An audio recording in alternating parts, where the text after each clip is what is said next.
तो बहुत सारी कसर बाकी है अभी तो। वो कहते हैं ना, अभी तो स्टार्टिंग है, अभी तो काफ़ी सारा टाइम है अभी तो। बिल्कुल सर, आपका बीजेपी में जाना और आपके परम मित्र रविंद्र सिंह भाटी फिर से जैसलमेर बाड़मेर लोकसभा से जो है वो निर्दलीय चुनाव लड़ रहे हैं। बाड़मेर के दौरों में आपकी डिफेंडर पहले चलती थी, क्या अभी भी बाड़मेर के दौरों में जाने वाली है? राजनीति में आना मेरा अहम नहीं है, मेरा ये है कि मेरे जो भाई है, पिछड़े वर्ग के जो भाई है, उनकी जो आवाज़ आगे तक नहीं जा सकती, उस आवाज़ को उठाना है। उन आवाज़ आपने इसीलिए पार्टी ज्वाइन करी है कि रविंद्र सिंह भाटी जो आपके मित्र हैं उनकी बात वहाँ तक नहीं पहुँच पाती है? को मतलब जो आवाज़ दब रही है पीछे, काफ़ी जो लोग हैं जो मतलब नहीं कर सकते, आगे नहीं जा सकते, उनकी आवाज़ कोई उठाने वाला नहीं है, तो उसके लिए मैं राजनीति वो मतलब उसके उठाने के लिए एक राजनीति में एक प्लेटफॉर्म है, मतलब उनको एक प्लेटफॉर्म चाहिए, तो उसी को ना हम अपन मतलब अपनी भाषा में बोलते हैं राजनीति। तो इसके अकॉर्डिंग राजनीति वो निर्दलीय है, मैं पार्टी की विचारधारा से हूँ, और मैं तो ये भी बोलता हूँ कि वो भी इसी विचारधारा से है। हम उनका स्वागत करते हैं और ज़्यादा से ज़्यादा मतलब कोशिश करेंगे कि वो जल्दी से जल्दी हमारे परिवार में जुड़े। और इसमें अभी भी कह रहा हूँ, मेरे लिए कोई भी आपके चैनल के माध्यम से मैं कहना चाहता हूँ कि मेरे लायक कोई भी सेवा हो किसी भी भाई की राजस्थान के अंदर, वो मुझे याद कर सकता है। तो राजनीति में आप अपना आदर्श किन्हें मानते हैं? नेता जाति धर्म में बांटते हैं कि आपकी जाति कौन सी है, मतलब एक हिंदुस्तान के अंदर एक ही कल्चर बन चुका है कि वोट पड़ेंगे तो वोट बैंक कौन सी जाति का ज़्यादा है तो उसी को टिकट मिलना, उसी को चुनाव लड़ना। फिर मैं चुनाव लड़ने वाला होता कौन हूँ, और चुनाव का अहम मेरा नहीं है, बाकी चुनाव लड़ाने वाली जनता होती है। मेरे को जनता की सेवा करनी है, मेरे अपनों के बीच में रहना है। मेरे दोस्ती हो तो अशोक गोदारा और रविंद्र भाटी जैसी आपके लिए लोग जय वीरू की जोड़ी जैसे मानने लग गए थे। काफ़ी पुराने नेता हैं जो उनको आगे नहीं आने दे रहे। जैसे नमस्कार, आप देख रहे हैं द खटक और मैं ममता आप सभी के साथ। इस वक्त हम जयपुर में मौजूद हैं और हमारे साथ अशोक गोदारा सर हैं। अशोक गोदारा एक वो चेहरा जो कि 2023 के विधानसभा चुनाव में काफ़ी सुर्खियों में रहा, विशेषकर शिव विधानसभा के चुनाव में जब रविंद्र सिंह भाटी निर्दलीय चुनाव लड़ रहे थे तो उस वक्त डिफेंडर गाड़ियों का एक काफिला उनके साथ चलता था, तो उनकी जो परम मित्र अशोक गोदारा वही थे। इस वक्त सर हमारे साथ है, उनसे बात करेंगे। हाल ही में इन्होंने भारतीय जनता पार्टी को ज्वाइन भी करा है। एक सफल बिजनेसमैन है, इनका सफ़र जो है वो बिजनेसमैन बनने तक का कैसा रहा, फिर राजनीति में आना, पहले इनके दोस्त के साथ रहना चुनाव के वक्त में, फिर बीजेपी को ज्वाइन कर लेना, जो ये पूरा सफ़र है सर से हम बात करेंगे और जानेंगे। नमस्कार सर। नमस्कार, आपका बहुत बहुत धन्यवाद। बिल्कुल सर, बीकानेर के डेलाना का रहने वाला एक वो लड़का जब जयपुर में आता है पढ़ाई के लिए, कभी मुंबई में मॉडलिंग के लिए जाता है, फिर एक किसान परिवार से ताल्लुकात रखते हो आप, फिर एक सफल बिजनेसमैन बनना, ये जो सफ़र है आपका लोग जानना चाहते हैं कैसा रहा? सफ़र तो यही है कि डेलाना गांव में मेरा जन्म हुआ था और बीकानेर मेरा फादर मदर मेरे रहते हैं, और जयपुर ये मेरी कर्मस्थली है। यहाँ मैं पढ़ने के लिए आया था और यहाँ से कंटिन्यूस चल रहा है। सफल बिजनेसमैन तो आप लोग कह सकते हैं, मुझे तो नहीं लगता अभी तक हम सफल बिजनेसमैन। आपको लगता है कि अभी कसर बाकी है? अभी तो बहुत सारी कसर बाकी है अभी तो। वो कहते हैं ना, अभी तो स्टार्टिंग है, अभी तो काफ़ी सारा टाइम है, अभी तो स्टार्ट किया है, आगे देखते हैं क्या होता है।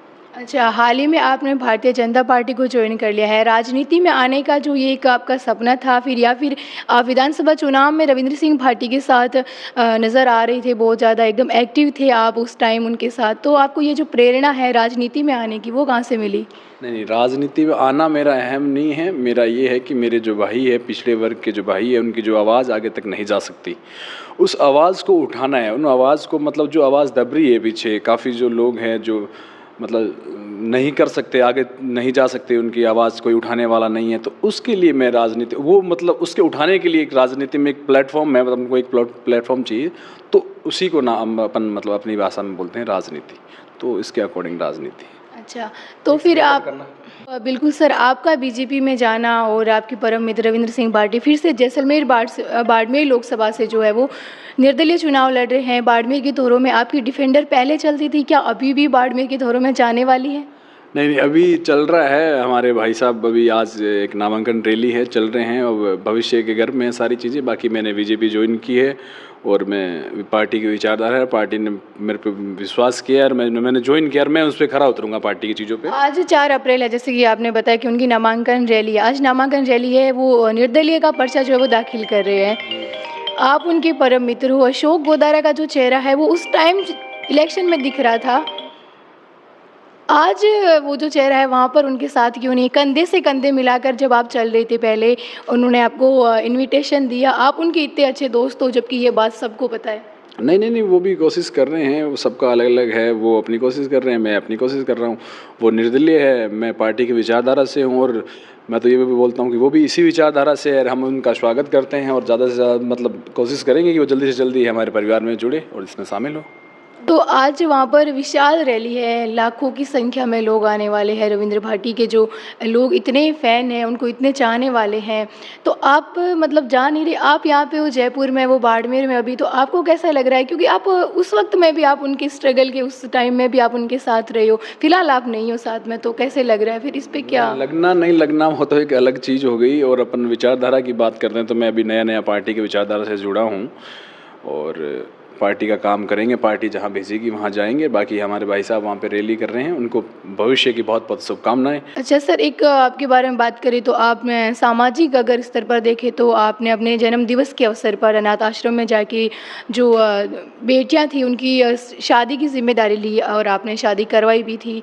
तो ये जो प्रेरणा है समाज सेवा की, ये निरंतर आप ऐसे बनाए रखना चाहते हो या फिर आपका यही टारगेट है या क्या है? नहीं, मैं तो यही करना चाहता हूँ। राजनीति मेरा अहम नहीं है, राजनीति में आना नहीं आना, राजनीति करना, ये सब फ्यूचर है, भविष्य के घर में है, और ये सब जनता पे डिपेंड करता है। मेरा काम यही है कि कोई पिछड़े वर्ग का आदमी हो, उसकी मदद करना। जैसे आप बता रहे हैं कि वो जो 2 बेटियां थी उनकी शादी करना, और मैं अभी भी कह रहा हूँ, मेरे लिए कोई भी, आपके चैनल के माध्यम से मैं कहना चाहता हूँ कि मेरे लायक कोई भी सेवा हो किसी भी भाई की राजस्थान के अंदर, वो मुझे याद कर सकता है।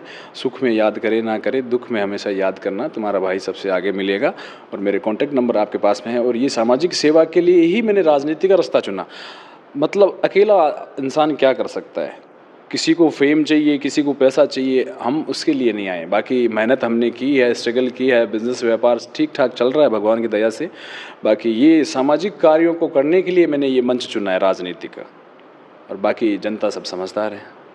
अच्छा, तो आप जैसे कि डीटीसी ग्रुप और एबी ग्रुप के आप चेयरमैन हैं और आप संस्थापक भी हैं, फिर ये बिज़नेस, फिर इधर राजनीति में आपका आ जाना, उधर समाज सेवा करना, तो ये सारी चीज़ें हैं, आप कैसे कर सकते हो? या फिर आप बिना राजनीति में आए भी समाज सेवा कर सकते थे, या फिर आपका आगे का कोई प्लान है कि आपको चुनाव की तरफ जाना है? नहीं नहीं, मैंने आपको फिर बोला कि मैं चुनाव लड़ने वाला होता कौन हूँ, और चुनाव का अहम मेरा नहीं है। बाकी चुनाव लड़ाने वाली जनता होती है, मेरे को जनता की सेवा करनी है, मेरे अपनों के बीच में रहना है, मेरे भाई बहनों के बीच में, बुजुर्गों के बीच में, मेरे माताओं के बीच में, मेरे जोधपुर के बीच में मुझे रहना है। और फिर आगे का आगे क्या होता है क्या नहीं होता, सामाजिक कार्यों से मैं जुड़ा हुआ हूँ। कभी भी समाज में 36 कौम में मेरी ज़रूरत पड़ेगी तो उनका भाई सबसे आगे उनको मिलेगा, यही बात मेरे पास में है। जोधपुर का नाम जैसे आपने लिया है, आपने जोधपुर में जन स्वाभिमान यात्रा करी थी और कहीं ना कहीं चर्चाओं में आ रहा था कि अशोक गोदारा जो है वो निर्दलीय चुनाव लड़ सकते हैं। आप बीकानेर से हो, जोधपुर में आपकी यात्रा करना, आपका नाम आना निर्दलीय चुनाव के लिए, फिर आप अचानक से पार्टी ज्वाइन कर लेते हो, ये सारी चीज़ें कैसे हुई?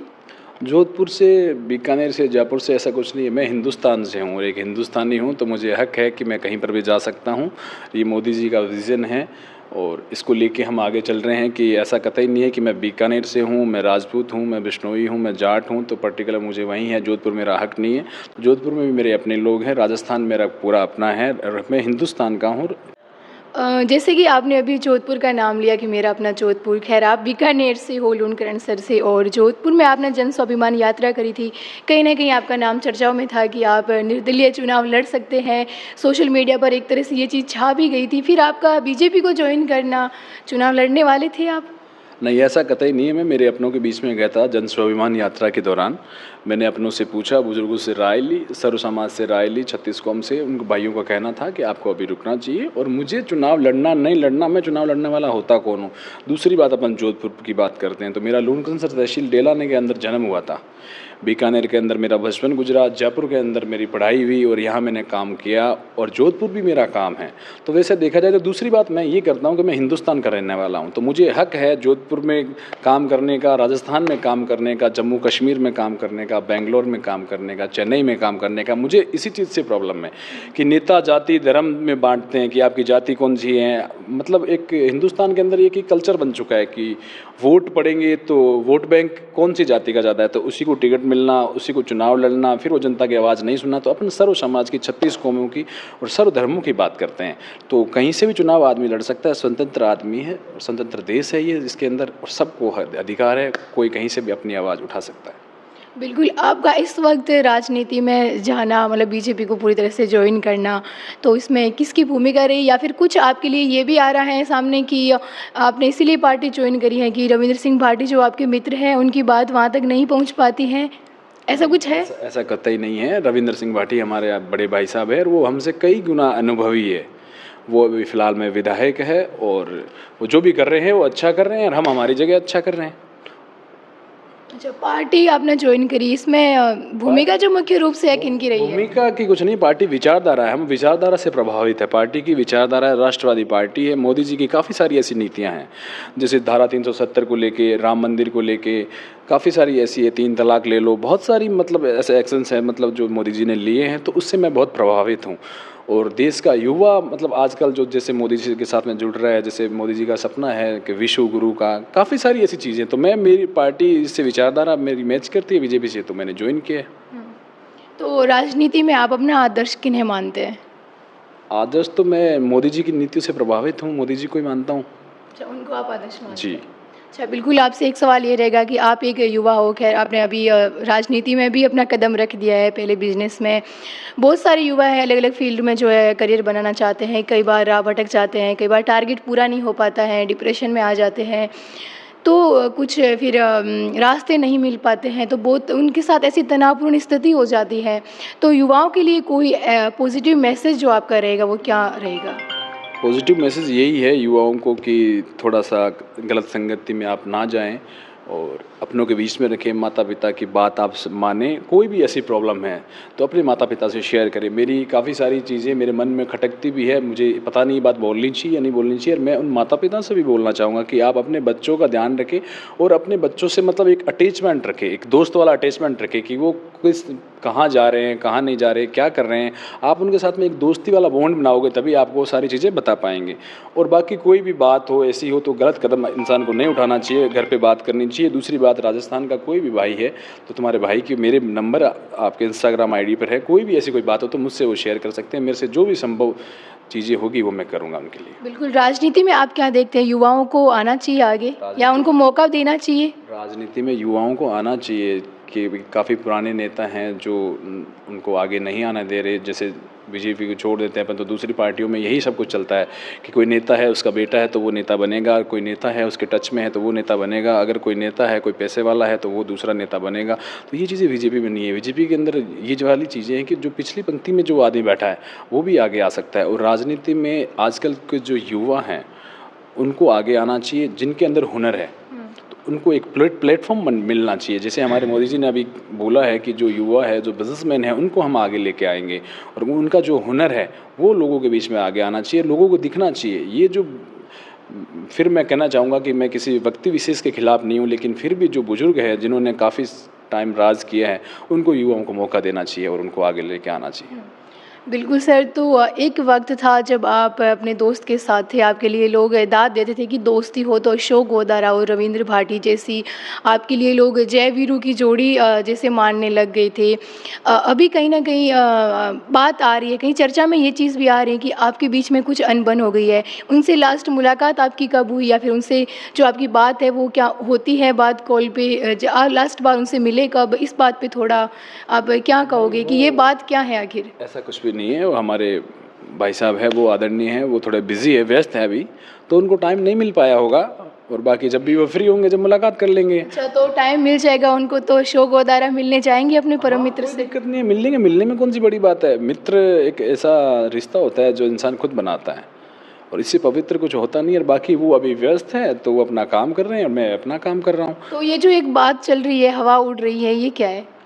ये सब ऐसा कुछ नहीं है कि बात नहीं करते या ऐसा कुछ भी नहीं है। ऐसा हमारे बीच में तो कुछ ऐसा है नहीं और बाकी सब बढ़िया है, सब अपना काम कर रहे हैं। और मैं फिर उनको शुभकामनाएं देना चाहूँगा कि जो वो चाहते हैं वो उनको मिले और बाकी मैं मेरा काम कर रहा हूँ, वो अपना काम कर रहे हैं। अच्छा, बिल्कुल, तो ये थे हमारे साथ अशोक गोदारा जो कि हाल ही में इन्होंने बीजेपी को ज्वाइन किया है और एक बिजनेसमैन है। वही शिव के जो चुनाव थे 2023 में, तब ये बहुत सुर्खियों में रहे थे। इनसे हमारी जो द खटक की टीम की जो खास बातचीत है वो हुई है। हर अपडेट के लिए बने रहिए हमारे साथ। शुक्रिया।